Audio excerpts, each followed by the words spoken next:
Hello and welcome to the Final Straight F1 podcast, again with me and Tonda. And today, we're looking at the story of the 2024 Monaco Grand Prix. And let's get right into it. Well, we all know what happened. Charles Leclerc finally broke the curse and won at home at the circuit that he's loved and tried to be the best at for so long, ever since his start in F1. But now finally, after 6 years in Formula 1, which was 5 Monaco races because of the 2021 being cancelled. Yeah, 2020 was cancelled, yep. He finally made it. He finally won. And, you know, if you're not a Charles Leclerc fan, it was probably a pretty boring race otherwise. But that's just how F1 goes. So what did you think of the past race? Well, I feel like, as you mentioned, big congratulations to Charles. He absolutely deserves it.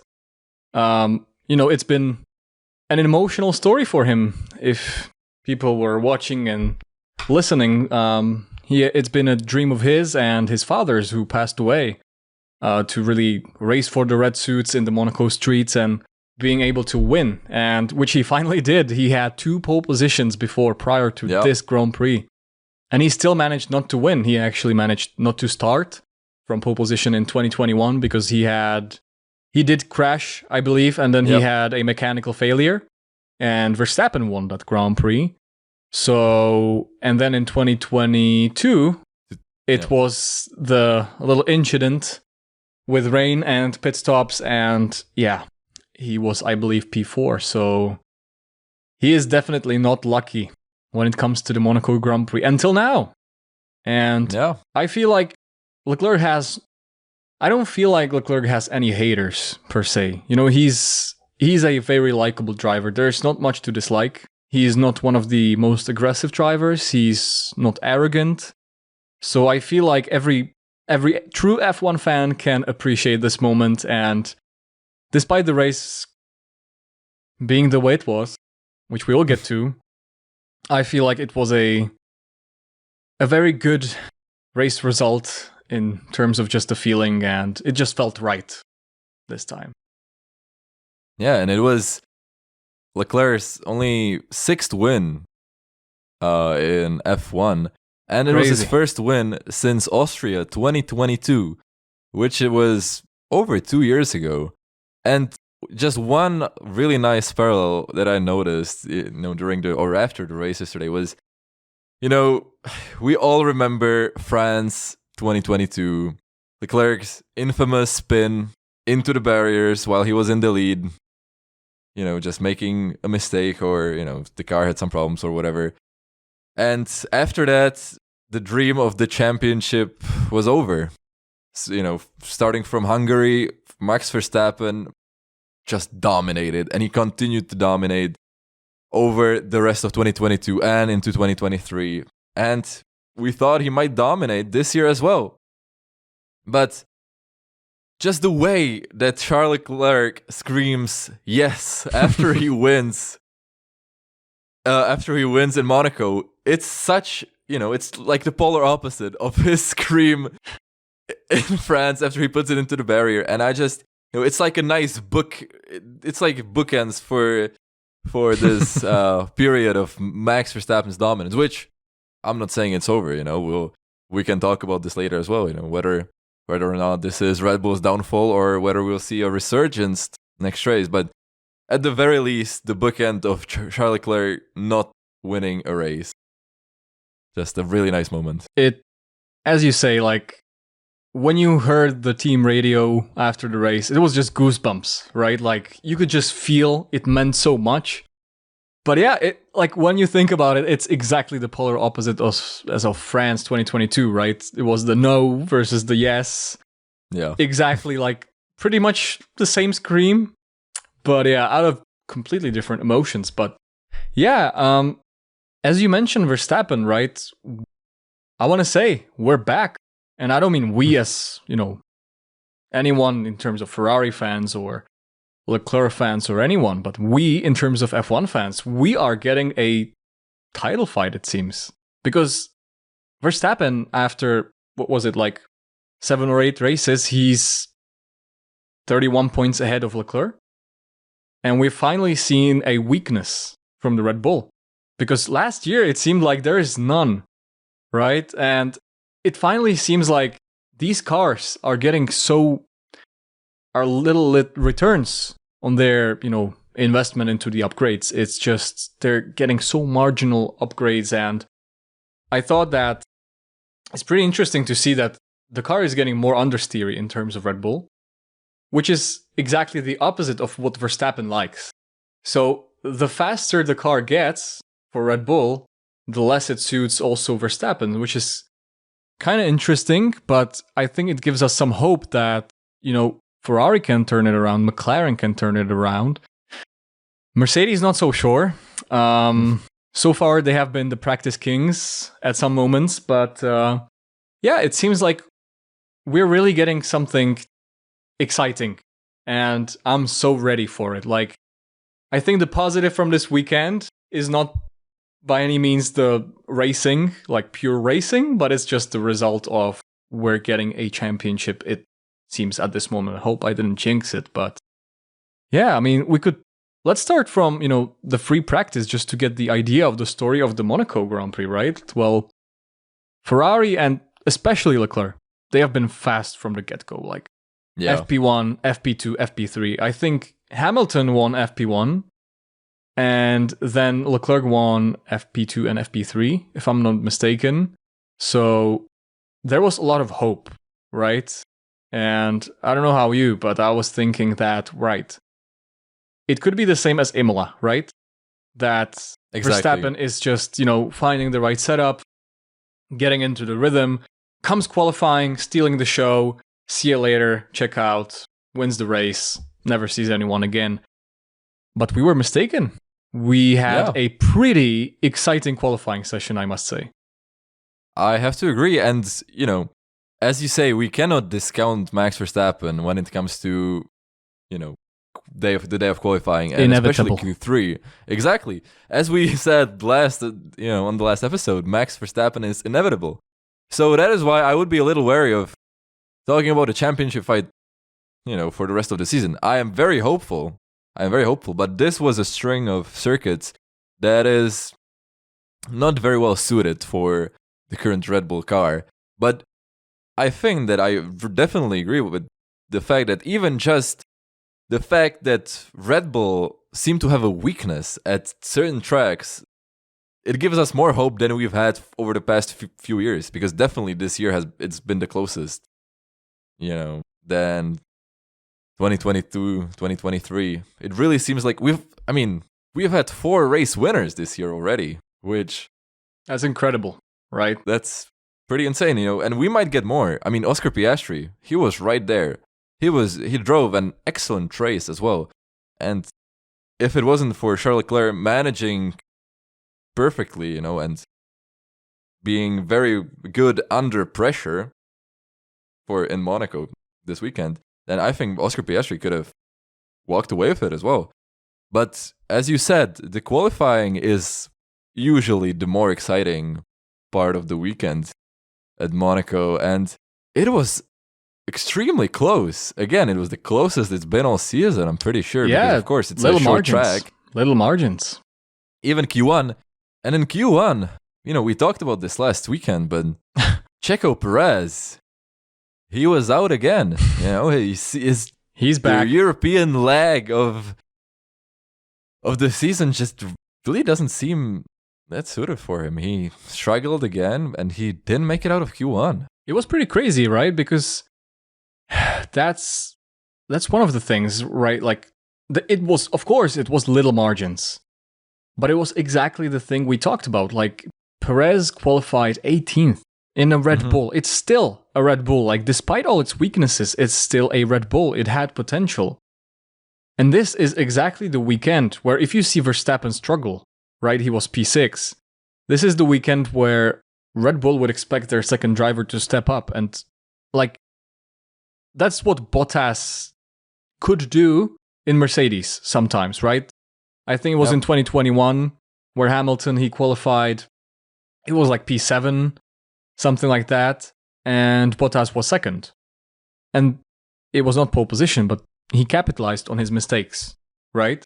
And this is something that Perez really is not that great at this moment, right? Like P18 in a Red Bull is crazy. He got out-qualified by both V-Carps, which is a B team. Yeah.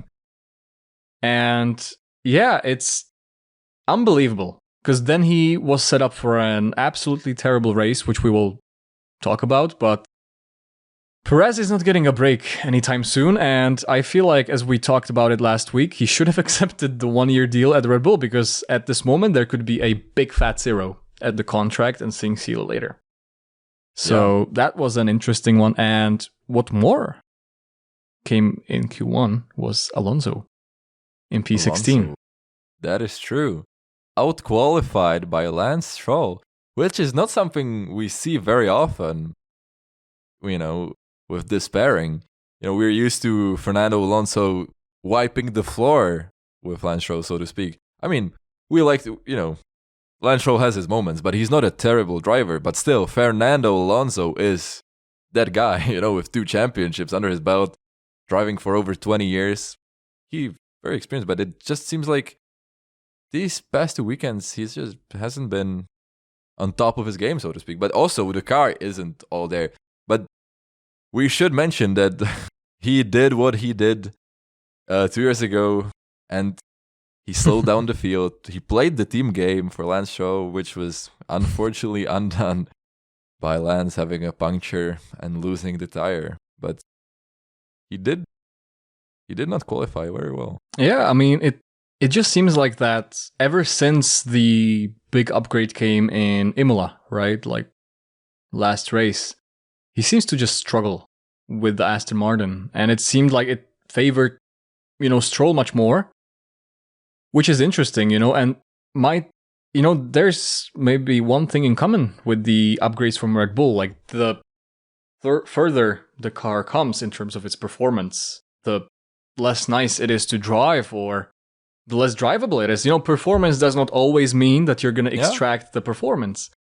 It's still up to the driver, right? And it just seems like Alonso is just struggling so much to really control the car, which is something that he's usually very good at. He's the king of driving these, terrible cars.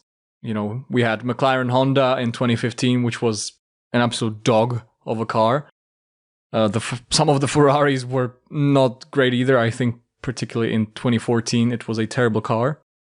So it seems like, these upgrades sometimes just tend to go different directions. Like it favors one driver a little bit more, or one driving style a little bit more. And it seems like Alonso is struggling, which is a very rare sight to see and worrying at the same time, because Monaco is one of those tracks that, the driver can make a difference. Exactly. And, we shouldn't forget that Fernando Alonso almost won last year. Yeah. If it weren't for an unfortunate strategy call, he could have been the second driver from a non-Red Bull team to win in 2023. And I'm sure he would have been happy to have that trophy once more, but it just didn't work out, and neither did this week. But who did quite well, as you mentioned, was the V-Carp team. I mean, Yuki Tsunoda, he finished P8 at the end. He drove very well, and he even, he was also managing the tires, because after all, we'll get to that. That was what this race was. Mostly just managing tires, trying to keep the pace, trying to slow down the ones behind you. And Alex Albon was right with him for most of the time, but I think it was like the last 5 or 10 laps when Yuki Tsunoda could push, and he built a gap over Alex Albon, and he was driving really good this weekend. And his whole season, he's finished in the top 10 quite often. He has more points now than he had in the whole last season. So, we shouldn't discount Yuki Tsunoda. Yeah, for that Red Bull seat as well, because he again has beaten quite convincingly Daniel Ricciardo, who's, Monaco, it's his favorite track. He's won here, and he could have won here twice, but it's his favorite track. And he got out qualified by Tsunoda. I outraced by Tsunoda. And again, funny thing, even the TV directors in Monaco, and for people who don't know, there is, for most races, you have, the official F1 TV directors who, do the TV stuff, who point the cameras, who choose the video cameras. Like if it's, I don't know, if you had 2021, it was Stroll. If you remember the meme from Stroll, this is exactly what we're talking about. So they have not been known for being the very best at showing the most important parts of the race. But this year, it seemed pretty good, to be really honest with you. And one thing that when Tsunoda outqualified Ricciardo, or let's say that when Ricciardo exited Q2, they again pointed the camera straight at your brother, Liam Lawson.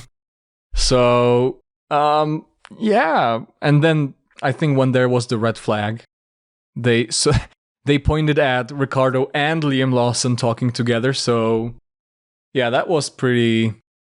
It's pretty telling, isn't it? Well, I mean, pointing the camera at Liam Lawson whenever something happens to Daniel Ricciardo has been the staple of this season for the TV directors, which, I understand why. It's kind of funny.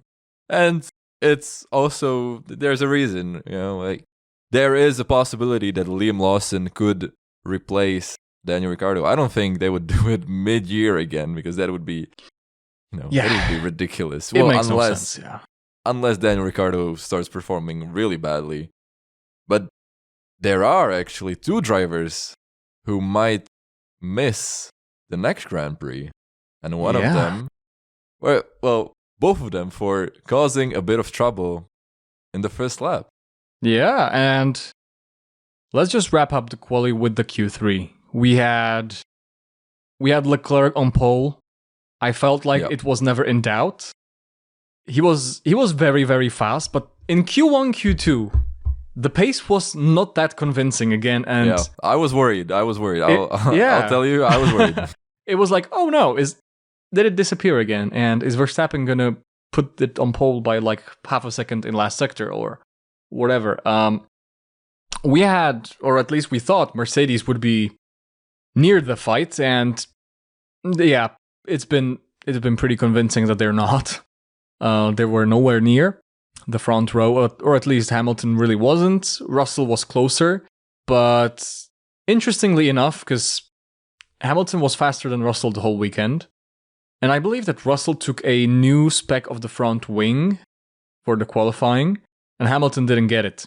There is a lot of speculation that Hamilton was asked if he wanted to get it too, and he said no, because that could have, served a penalty or gave him a penalty, but because they weren't sure. But speculations. At the end of the day, he did race with a different spec wing, and Hamilton was again in his little note of, well, I don't think I'm going to out-qualify Russell this year again, because he's going to be getting the parts, which was quite, this is the frustrated Hamilton we're not that used to seeing anymore, but he definitely was there in 2022 and a bit at 2023, right? When the beginning of the season mainly, which is sad to see, but I'm sure he's excited to leave for the Ferrari team after seeing this weekend's result, which was interesting. And also the McLaren surprised me, because I thought that they would genuinely be in the fight for pole.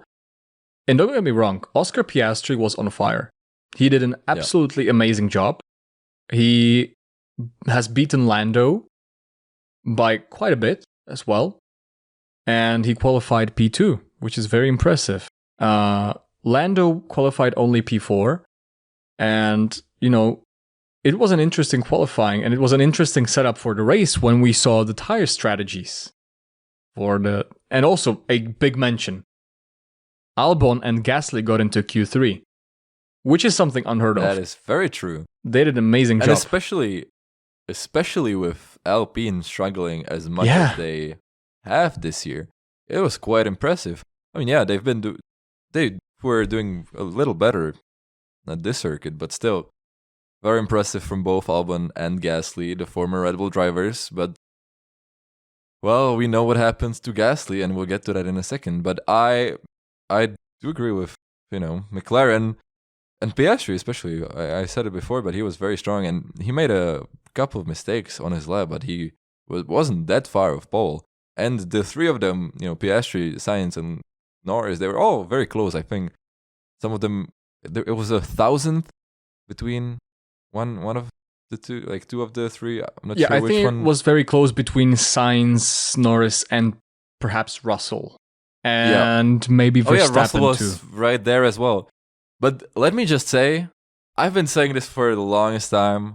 I am just happy to see the two teams at the top being Ferrari and McLaren. Because for so long, for God knows how many years, it's been Red Bull, Mercedes, or both. But ever since, the championship winning season of Bastian Vettel ending with, up until this day, it's been either Mercedes or Red Bull on the top stuff of the Constructors' Championship.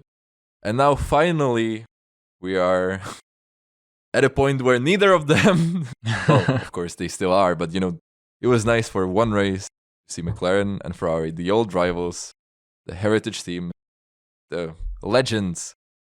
I mean, of course, all the respect, to Red Bull and Mercedes, but it was just very refreshing. And also in line with my prediction. That is true. And for a record, I think we finally got to see again a little bit a, reality check that Verstappen is still a human. Because he made a mistake on his second flying lap in Q3. He hit the wall, or he brushed the wall.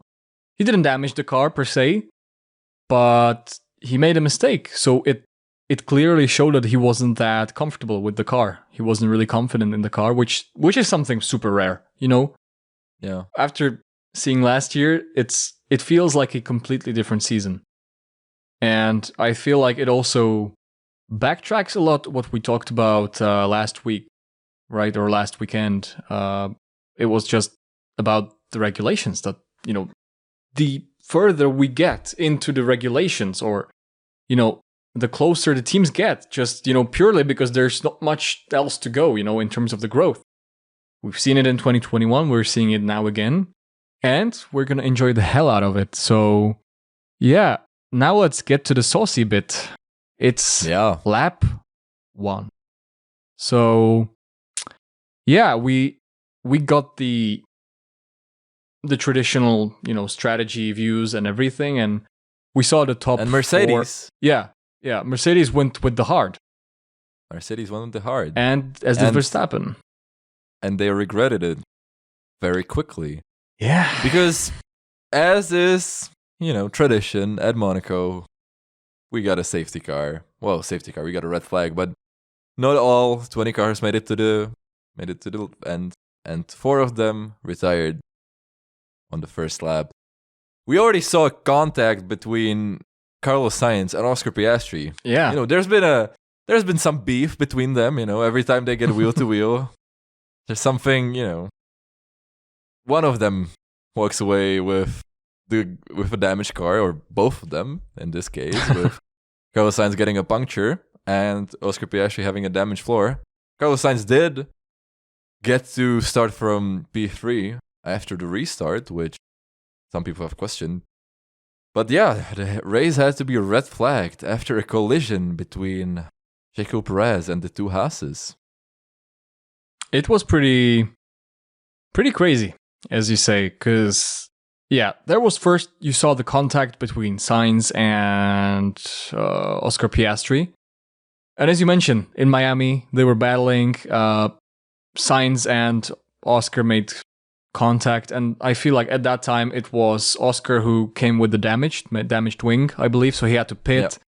And his race was lost. And now it looked like the complete reversal, right?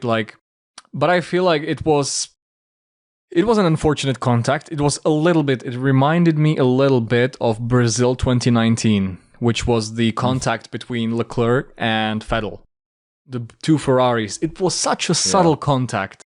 It was an unnecessary contact, but it was such a subtle contact, and their tires ripped apart. right? And it happened to Sainz, and I was so surprised to see that because from the camera, you could see it was like a light contact. You could barely see it, right? So we were thinking, okay, well, that's over. Sainz has broken suspension, or the car, it just it's out, right? The red flag saved him because the positions have been reinstated, so it was a get out of the jail free card.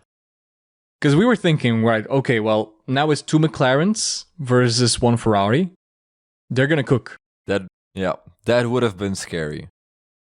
Yeah, so that was one incident, and the second one, it looked absolutely rough, and it was between Perez, Magnussen, and Hülkenberg, but the main, just the main starter was the collision between Magnussen and Perez, and like, what do you think? Who is to blame in this case? That's a really good question, because we've talked about Kevin Magnussen and his tactics on this podcast before.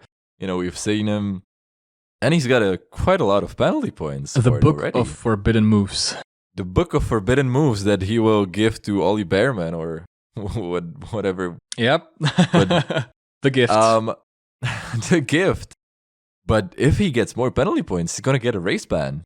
And I am not that sure about this collision though, because Perez, I think Magnussen will argue that he had a wheel alongside Perez, but because Perez really left the left side of the track really open for Hülkenberg and kind of squeezed Magnussen into the wall.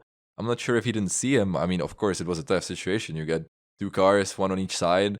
You have to turn somewhere, or like you have to somewhere. But it was a right-hander the next turn, so it would have made more sense for him to go left. I get that he was defending, but but I'm not sure with this one. I don't know if, I don't think there's full blame on either of them, but I think Perez also could have done more to evade the crash.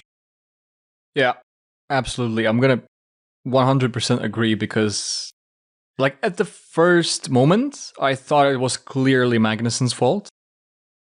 But after seeing the onboard of Magnussen, he, as you mentioned, he had his front wheels ahead of the rear wheels of Perez. And you could even see, from Checo's onboard, that he was looking. Yeah. If he wasn't looking, of course, you're not really prepared for that when you're, it's so quick. It's almost impossible to react sometimes if it's so quick. But I feel like it was a racing incident in terms of just both drivers could have done more. And it was I feel like this is such an unnecessary incident, because it was for P18, P17. Even if Magnussen overtook Perez, he would not be getting any points, 99%, or Perez would get him back. If you're a Haas, and let's not forget, Haas got disqualified. Yeah, in qualifying. That's why they were at the back. That's why they were at the back. They had the DRS infringement, which is, I think last time I saw this was on Hamilton's car in 2021 in Brazil, right? He got disqualified from qualifying because he failed the test, which was something like the DRS gap. The gap which opens was just a little bit too bigger than the regulation. So, yeah, even if it gives you 0.00001 seconds per lap, you're still disqualified. But back to the incident, it was a pretty big crash, and Red Bull is not going to be happy, and they're going to be a bit angry at Checo just because, it's Monaco. People can again get finally the look at the floor of the RB20. And it was the case last year where Checo crashed in Monaco, and for the first time we could see the complexity of the car. We could see the Venturi tunnels. We could see the steps in the floor just being so freaking complex. And it was just a big, I think realization, reality check for all those teams, because you could see the floor of Mercedes from Williams, and it was so basic. These floors were, basic. It's not like we could, construct them ourselves, but it's easy to say from this perspective. But when you just compare them, it was miles away. And I feel like a lot of the secrets of the RB20 can be hidden in the floor. So I bet there's a lot of photographers selling these pictures to, Mercedes, Ferrari, and McLaren, maybe even Alpine and the lower teams, like who would not want that? But yeah, I feel like for Perez, it's so unnecessary because he's in a Red Bull. He could have avoided this so easily.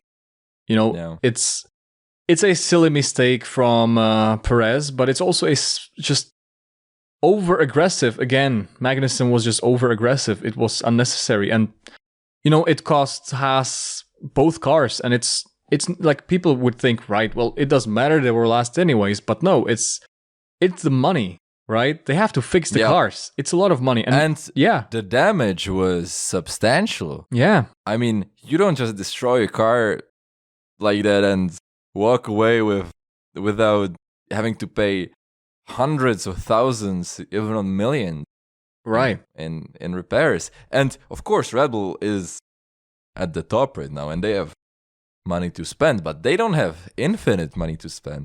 And and especially now that they're on the back foot, so to speak, in this string of races, they're not gonna be happy about having to spend so much, pour so much money into having to fix Checo's car while they could be using that to do other things. It's okay. It's gonna be catering.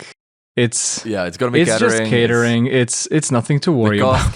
The cost cap fiasco again. But then we also saw Esteban Ocon crashing into Pierre Gasly on the first lap. That was so surprising because, first of all, the incident with Perez and Magnussen and Hülkenberg was essentially after turn 1, right? We then had Carlos Sainz parking the bus, with his broken Ferrari, the turn that is next. I don't get why there wasn't a red flag much sooner than the incident of Ocon and Gasly happened. That is something that's... Yeah. That is the same thing as we described in Australia with Russell crashing. The response, it needs to be quicker. And I feel like... of course, it was, the teams were at the back. But still, I feel like it was a little bit too late to call it. But as you mentioned, Ocon versus Gasly, because Gasly was lining up Alex Albon. He was trying to overtake him. He was backing out of that move. And surprise, surprise, the one person who's supposed to have your back kind of, took that literally. And flew around his head. And there are seeming to be a lot of consequences from this, which I'm just surprised reading that, but apparently, well, let's just firstly get our opinion on it before we see. But I feel like this is pretty clear who's to blame. It is. We don't even need to. We don't need to get into it.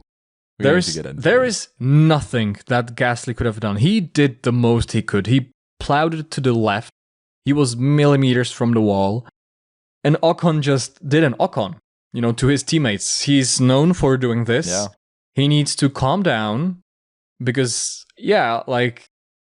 their team is not in a position that they're going to score the points regularly. By no means. And I get that they want to fight who's the number 1 driver.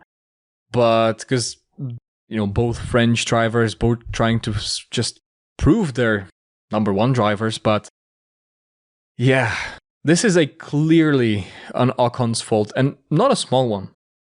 Yeah, it's a big one. That's why Alpine have been talking about potentially benching Esteban Ocon for the next Grand Prix, which would be very drastic, but also understandable. And we'll just have to see whether we'll actually see Esteban Ocon racing in Canada. I've never heard this in my life. I've heard that, okay, sure. If your driver gets a penalty like Magnussen could, if they get a race ban from the FIA, that, it shouldn't happen. But, what can you do? Well, what can you do? But I've never heard of, of the team just willingly swapping the driver. And they spoke out quite aggressively about Ocon, that this shouldn't happen. He needs to calm down. There are going to be serious consequences. And he could be replaced, for one race only in Canada. He could be swapped for either Jack Doohan, who's, I believe, in F2, or Mick Schumacher. And because Mick Schumacher apparently is in the challenge, for the seat at Alpine for 2025. And he's, I believe, already driving for Alpine, what is it? Endurance Championship or Formula E, something like this. Something. For other series. And they're probably trying to test him, as did Mercedes against Antonelli. But I don't know, like, if you want a team with, with the head pointing to the right direction, and Alpine, like, doesn't need any internal fights. It's the last thing they need. And instead of blaming their driver, they need to get their back. Like, of course, they don't need to speak out like, oh, well, nobody did a mistake, but they just need to admit, right, it was a mistake, and we're going to talk about it internally. And that's the story done. Like, you don't need to push it more. If the only explanation I can imagine is that they've talked about this at length with Esteban Ocon, and he's not been accepting, he's been refusing to do anything about it, so they're just like, well, whatever, dude, you're just not gonna race then. So, which is very drastic, but that might teach him his lesson. Yeah, well, in all honesty, it's interesting. Well, do you think Ocon has given up on Alpine? Do you think that he's just thinking that he's gonna go away to a different team, or? I don't. Well, if he's betting on Mercedes, I wouldn't be so hopeful, but I don't think so. I think he's French. They're French. It's a match made in heaven. But at the end of the day, I think he just needs to, calm down a bit and realize that they have the same goal, and that is to get more than 1 point in the championship. Well, now they have, 2, is it? Yeah. Or? Yeah. Yeah. I agree, but if you want to keep your driver, if you want to, invest your money into his future, if you want to keep the driver, if you believe in him, should you publicly really shame him? Because I felt like it was a little bit too much with Ocon. Like, he deserves the blame, no question about it, but I just feel like some things are better to be dealt with internally. They might feel like they're out of options, but Alpine have been known recently for interesting decisions in terms of management, and I don't think we can add anything more to that. Yeah, but I think that's But that concludes the lap 1, and honestly, that's most of what happened in the race. After that, there is one thing that I would like to point out from the 77 laps that followed, and that is Carlos Sainz. Because I think we need to give a shout out, or I think Charles Leclerc should be thankful, Carlos, because he really played the team game during the race. And, there's been some talks about, Carlos Sainz, he's selfish. He always wants team orders. He wants Charles to play the team game, in Singapore or wherever. But he wouldn't do the same for him. But I think finally now Carlos Sainz has proved to the haters that he is capable of playing the team game, and he played it really well. He was him slowing Norris down to prevent him from getting a free pit stop, which we saw not overtakes, but if Lando got fresh mediums, we don't know what would have happened. But Carlos Sainz really did put in the work and did all he could to give Leclerc his win at Monaco. Yeah, I have to agree with you with this. I feel like Sainz played a team game. I feel like he did the best he could. I don't think there's much more he could have done. A side note, they had to manage their hard tires for like 75 laps, which is absolutely insane. They were like 10 seconds or 8 seconds off pace, which you could see, funnily enough, from even Bottas. He pitted. Yeah. I don't know what lap, but then he caught up. He was much faster, yeah. He caught up like 3 seconds a lap, and he caught up within like 5 or 8 laps, something like that. And it really was the race to the bottom in a way. They were all trying to go as slow as possible. Without getting overtaken, which... Yeah, without getting overtaken, which is a challenge in and of itself. And that's why I think, okay, it was really not that entertaining. But, like the strategy in managing the tires, that was something that could be followed. I feel like we could have gotten much more if we didn't get the red flag. Or... Yeah, exactly. If the rules were a bit different with the red flag, right? Like... Perhaps more mandatory pit stops, or if it didn't count as the mandatory pit stop. Like, it was, like, for me, it was pretty straightforward. I knew immediately that the Ferraris are going to fit in the hard tires and they're going to go till the end. Or at least they're going to have the option to. And nobody can overtake, even on worn tires. We've seen it with Hamilton versus Verstappen in 2019. Yeah. Hamilton had, like, at the time it was medium tires, like 65 laps. Verstappen had the hards, could push much more, and he still didn't manage to overtake him. And it's Verstappen, who is known for his aggressive moves. But yeah, I feel like that was such a shame because it really, the only factor in the race is the strategy. And we were robbed of the strategy. We were robbed of the strategy. But we were given a Charles Leclerc win at home, win in Monaco. So, might even out for some people. If you're not a Charles Leclerc fan, if you're one of the few Charles Leclerc haters, you might not be very happy. Yeah, shame on you though.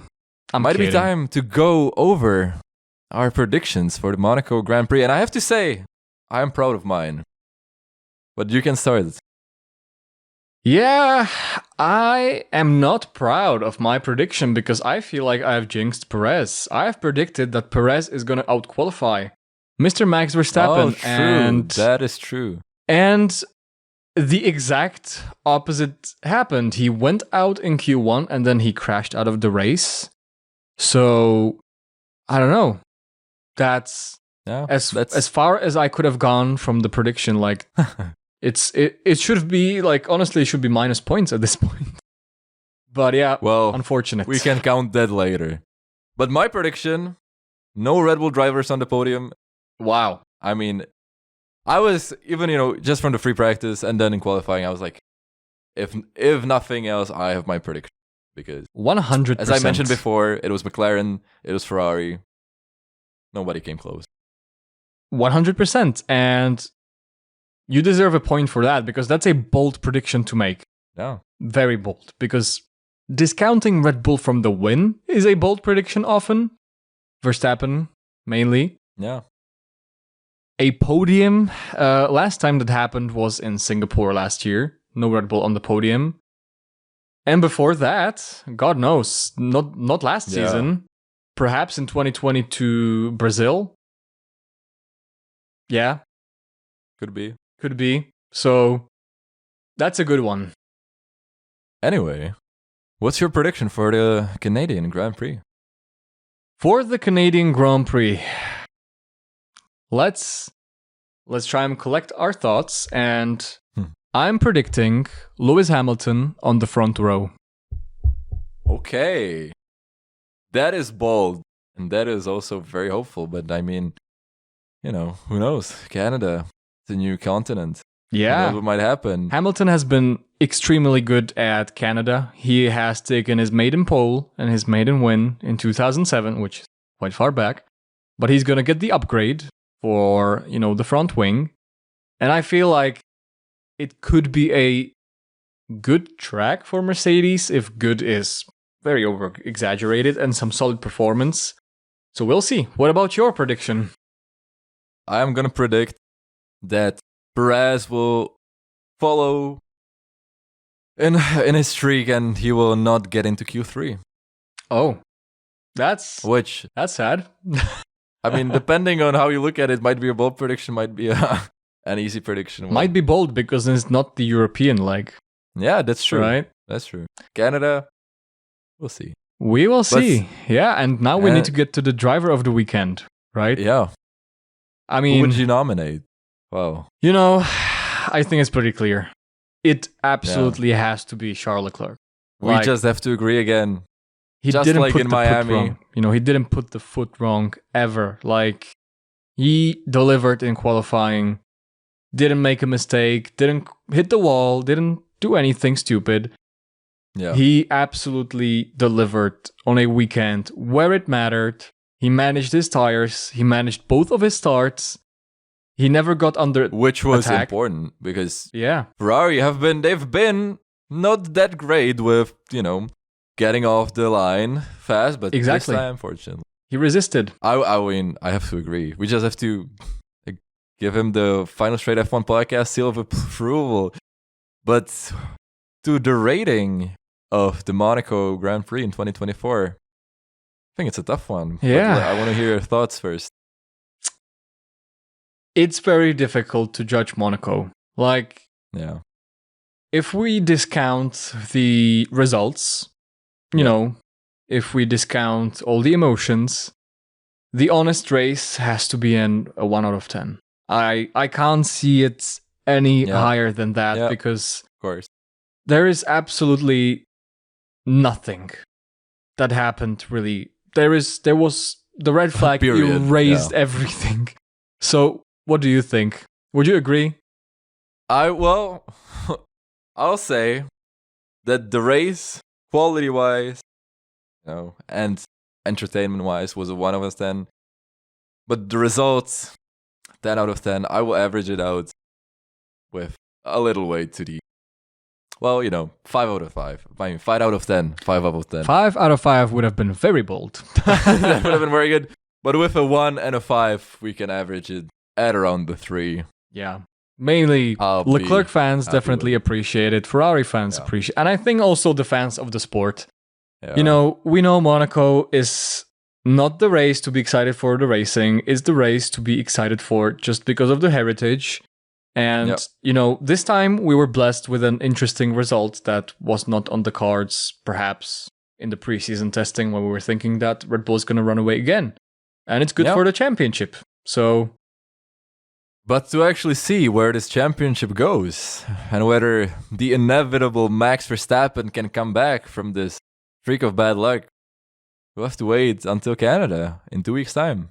So make sure you're going to tune in after Canada, where we are going to describe and discuss the story of the Canadian Grand Prix. See you then. Bye. See you.